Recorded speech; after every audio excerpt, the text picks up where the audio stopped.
On February 16, 2021, James Coates, a pastor at Grace Life Church in Alberta, turned himself in for contravening the Public Health Act twice.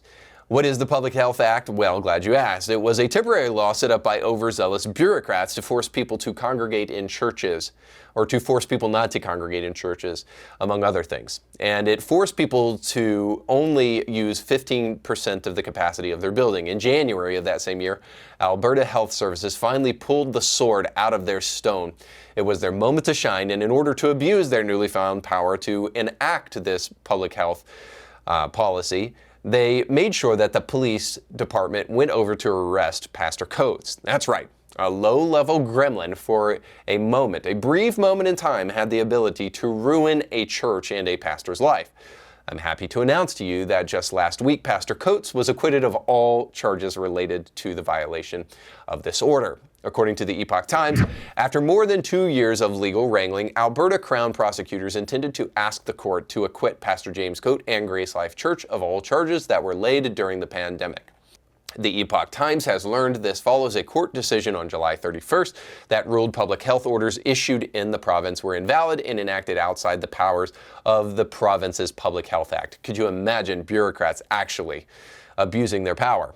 All right, so sure, Pastor Coates will go down in history as a hero, and the people who persecuted him will in the next life get exactly what is coming to them unless they repent.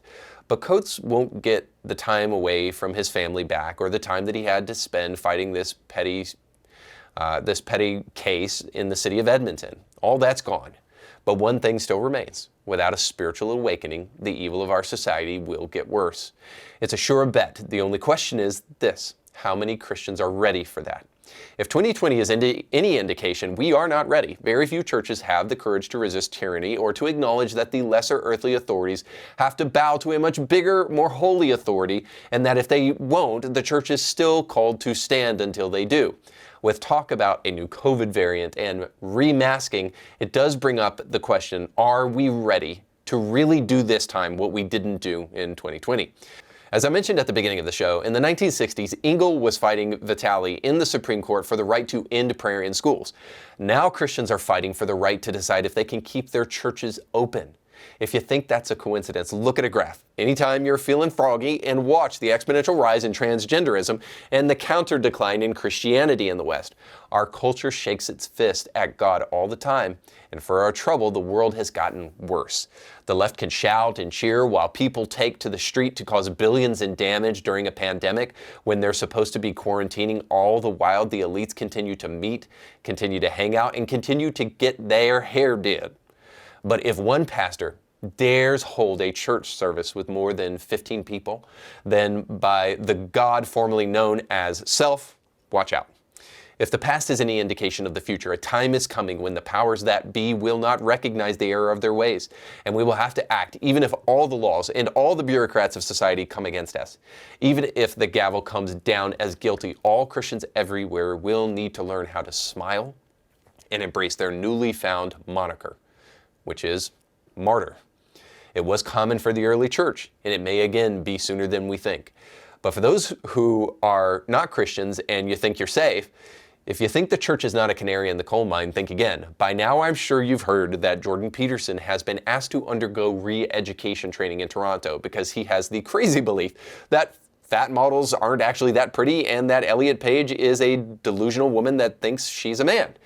Here's Peterson's response to the news that he will have to undergo re-education training or lose his license. And he said this, quote, "If you think that you have a right to free speech in Canada, you're delusional.